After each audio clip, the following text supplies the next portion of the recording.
Welcome to Audacity Marketing with Hazel Kimpo and Michelle Frechette. On this podcast, we'll challenge you to think differently and break free of the same old strategies. We'll push you out of your comfort zone and encourage you to think outside the box. So take notes, make bold decisions, and be audacious.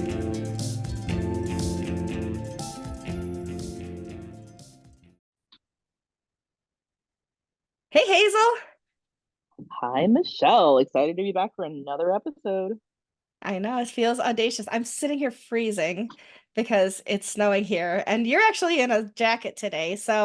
And you're in California, so I feel like maybe the whole world is a little bit chillier today. I don't know. It is. I'll tell you about a phenomenon in California. Is in December, you're always like the insulation isn't as good in our houses here for winter. So Hmm. in California, actually outside it's lovely, no jacket. Inside you're bundled up I believe it. because it's cold from overnight. That's funny. Oh, well, a couple weeks ago, recently we talked about data and why that should drive some of your marketing Hmm. endeavors. But counterpoint, you have a good one, Michelle. What are your thoughts? Yeah, so I appreciate data, but I hate, and I mean like abhor, like loathe having to congregate data, like pull the data, massage the data, interpret the data. I am a gut girl. Like I go by my gut. And I will say, probably as often as people are correct with data, I'm correct with my gut instinct on things. Mm, And yeah. so, and I'm not saying like I'm, omniscient. Do you have data to back that up? I do not, but I have my gut instinct that I'm correct. But I'll say I'm not data driven in that I'm not looking at numbers, but I look at trends. I see what's happening, right? I understand. There was that whole last year, like I'm passing the phone to the person who on TikTok and that kind of thing. Mm, And so I pivoted that. I used that for podcasters, and I'm like passing the podcasting mic to. And I had like 13 different podcasters in WordPress, and I stitched all those videos together and put that out on International Podcasting Day. That kind of thing, to be able to ride the wave, work with your gut, know when it's too late to jump on something. Like I wouldn't start an ice bucket trend, challenge today because like that's been and gone. What is the next one? We don't know yet, but those kinds of things I say I kind of go with my gut. I don't need to lead the trend, but to know how to jump into it quickly and know how to use it appropriately within the context of the community or the ecosystem. So, and like I said, I'm not like saying everything I do is 100%. I'm not saying everything I do Michelle, brings in everything you a do is billion money. 150%. Well, I put in that much, but I'm saying it's not necessarily Yes. going to be like we raised our revenue by 50% But because Michelle even had a gut. if someone did data, they're not going to get that either. So I love Exactly. this conversation. I would Yeah. say, do you mind if I start with one of the examples you threw in the intro there Yeah. was about like an effort that you did for viral social media, right? The TikTok pass the phone. Hmm. Um, these type of things are really interesting because you're right. Those social media, when you're wearing a social media hat, you're very much working on a lot of gut. Where I would love to tie data into that I think is super important, is if I had someone on my team working on a video like that, heck yeah, do it. I trust your gut all day. But what number is going to measure success on it? Hmm.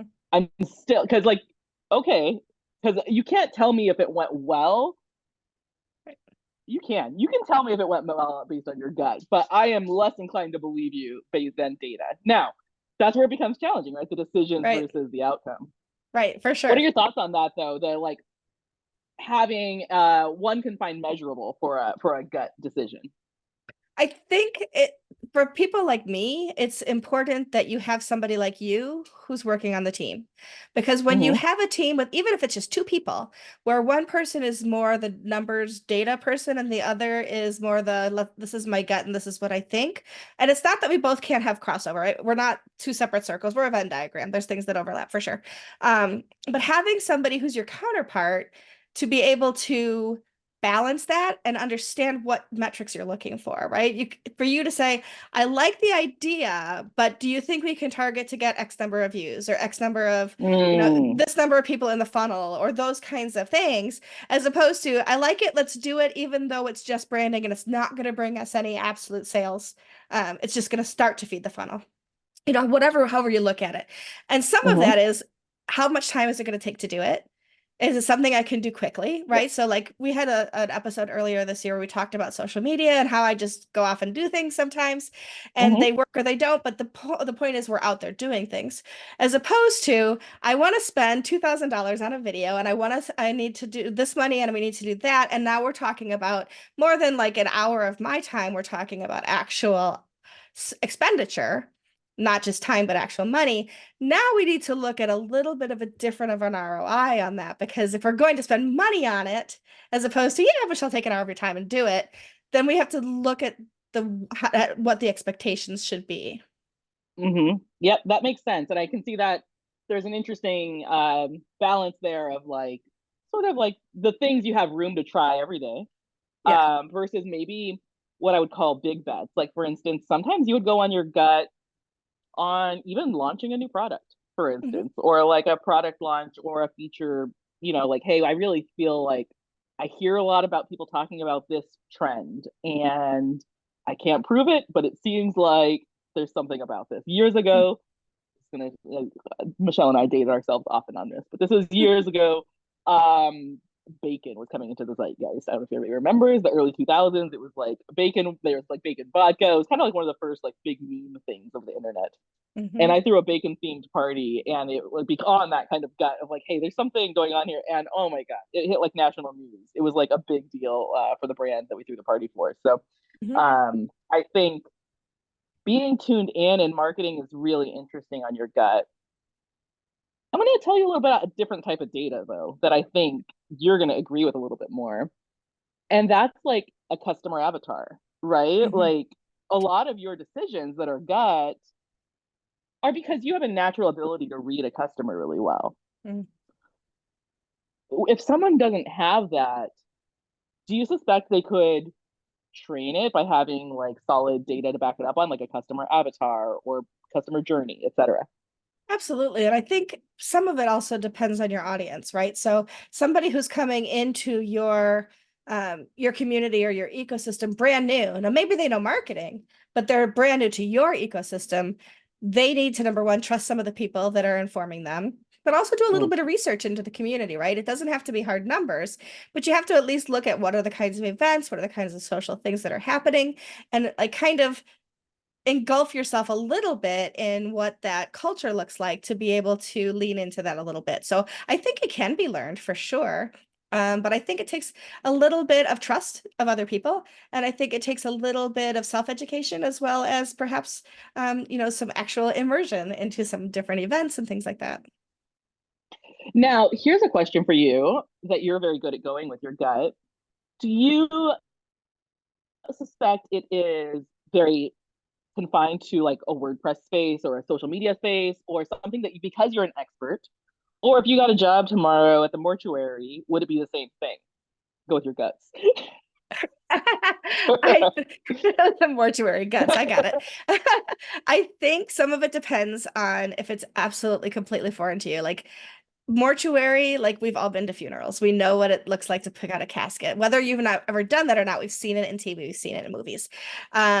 What would be really foreign to me and not necessarily gut driven is, let's say somebody says, we need you to come help us, and we're doing package design, just the size and the shapes of the boxes. Like I would need to do a Mm, little more research on what the size and the shape of a box should look like, or what the packing material should be. Like if I'm trying to make decisions about that, in order to use that and say, hey, look at, we even package these eggs so well that you can ship them from here to China, is a different, I would need a little more research before I could say, I can put that on a social media. And then everybody in China gets all these broken eggs and they're like, that didn't work. Right. So like, I don't know if that's the right example, but there are things that you can have more of a understanding of just by living life and by mm. observing. Um, as opposed to like, who knew that new Coke wasn't going to be awesome? I know I talk about Coke all the time, right? Like new Yeah. Coke, the idea behind new Coke was like, we have this thing, look at how we take this thing that we've had forever, we can make it even better. And everybody was like, Hmm. no. They're like, okay, we're not going to do that anymore, right? So, and there are other things that we can point to over time that do that same thing. And so I think it really has to do with understanding the audience. And then one of the things I want to talk about in a future episode, which is on our list of things, is pivoting, right? So let's Mm. say you trust your gut and gosh, it just didn't work because of whatever reason, then you have to figure out how you're going to recover from that. And that happened a lot, for example, when the pandemic hit, right? There was all of these things that people were marketing on, that people were Yep. talking about, and that all of a sudden, like people launched brand new restaurants in 2019 that closed in 2020 because they didn't have the name and the sustainability yet to be able to offer that curbside pickup and weather the storm of COVID. And so it really just, there's so many outstanding factors that even when you trust your gut, even when you have the numbers, can still say, the universe says no, not right now. Oh, for sure. That's marketing and business everywhere, For right? sure. It's like all the Yeah. things that if we all did it, we'd all be billionaires. I Um, know. I wish. but I do think with the gut, I think the part that came to light as you were talking, and I think that would be really good for the audience to know is it's really about kind of understanding the human condition, not to sound like overly lofty about it, but honestly, it's It's true. studying humans. As we were talking about, yeah, you're not a graphic designer, so you don't have like a gut feel for how big a box should be. And to be clear, not what we're talking about. I'm an event Right. planner. I can tell you with a gut feel generally how many people can fit in a room. Also, not what we're talking about. Right. Talking about the things that you can apply to a mortuary or a WordPress Hmm. business. And Yeah. that is kind of the way humans react to things. I'll share one of my best tips that I love learning about human psychology, and it is a very easy tip, and it is well, two. I have two tips. One is a TV show called Brain Games on Disney Plus. It is like Okay. from the mid 2000s, and I it is the best show on marketing I've ever seen. It's not on marketing, but it is so good. I've learned so many tricks on there from marketing, and often they have Jonah Berger, who is a marketing author, on there doing things. But Brain Games will teach you so much about understanding, and they have a whole episode actually on gut. So you can look that up Ooh, I too. will have to look that up.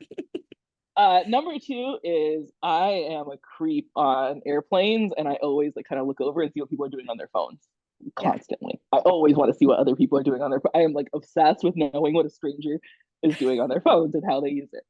And I think just like obviously like being that kind of creep and watching people a bit, honestly, like not a creep, but Sure. um it's really a way to hone your gut of understanding why do people do things. I mean, a great example, very currently, not to get into the politics of it all, but like you keep hearing everybody the government is saying that the economy is doing so well, but people are saying it doesn't feel like it's doing so well, and like there's this big difference of data Yeah. and gut right there. Absolutely. I think too that there's this, like you could do a gap analysis too to see where there's a need for things like new products and things like that, right? That can actually Mm-hmm. fit a niche. And sometimes you know it's going to be a fad. It's going to fit a niche for a specific amount of time. And then people are going to pick up on it and try to replicate it, and it's already too late. Right. So like I think of things like the pet rock of the 70s. Like we don't Yep. have rocks with eyes sitting on our desks anymore because it was such a novelty, such a fad thing. But there are other things like computer mice. Like everybody has a mouse in their house, right? Like that kind of mouse. So that was not a fad, that it picked up quickly and it sustained and it continues to morph for what it looks like, how it works, all those things, whether it's got batteries or rechargeable. So there's all kinds of ways that you can look at gaps and things like that. So like for example, I think when you said something about the beginning, like when you launch a product or you launch something, immediately came to mind, not to pat myself on the back, but maybe a little. I launched WP speakers this year, right? And we talked about that Mm. before. I Congrats. thought Yep. about it. I bought the domain about 2 weeks, and then 2 weeks later, I was like, I'm gonna build this thing. I started building it on Monday, soft launched it on Wednesday, and by Friday, I had over 100 people signed up for it, or around 100 people signed up for it. Love it. It's still growing because it actually fit a need that I could see, and then I executed it in a way that worked, but also I knew that my position in the community would help sell it as opposed to somebody who's kind of sitting at home who's never put themselves, never spoken at a WordCamp, never been anywhere, and doesn't have any kind of following, trying to launch a project that doesn't have that kind of face included with it. And so there's a lot of things that go into that gut. Like somebody else could have thought that was a great idea, but didn't have the people to help move it forward or didn't have their own notoriety to help move it forward. It's not going to move forward as quickly because the gut's there, but the execution isn't there too. So there's more to it than just like Really I think it's a good insightful. idea. Well, tell me this. Here, I have a tough question for you as we close out Okay. this episode, which Yeah. is okay, imagine Michelle Frechette from 20 years ago. showed up today at your job and was hired on, and you want to give her some tips on how to hone her gut. What do you tell her? Mhm. I tell her to get out there, attend events, and learn what people are looking to do. Look for Mm, where there are gaps to be filled. Figure out what people are hungry for, even if they don't know they're hungry for it. Find those places, listen to people's conversation about what's needed and the things that things don't do. The reason that there's at least 10 really popular form plugins is because none of them do all the exact same thing. Each one of them finds a way to fill a different gap that the other ones don't. And in order to be successful, you need to look for those places to fill those gaps. I love that. And what I think that can be a really interesting takeaway from this for a team to be especially audacious is if there's room for everybody on your team to have this, um, you have real power if you have a very diverse team in this. Because, for instance, the 22-year-old hanging out on TikTok has a different view of life than the 60-year-old, who lives on next door. And both are valid in very different ways. And I think having a diverse team is super important when it comes to gut. And I mean, with anything, but I mean, it's a very tangible way that, Mhm. hey, different viewpoints can make a real difference here. Especially if you're targeting a different part of the audience. So somebody my age with the experiences I have is not going to be able to sell to an 18-year-old the same way that 22-year-old you just talked about does. So that's why I agree. Absolutely. Diversity is Absolutely. definitely part of the And mix. and I think your new Coke is a great example of them going off data, trying to sell you without having a Yeah. different person in the room. It always isn't just make it better. Sometimes it's make something in addition to, not instead of.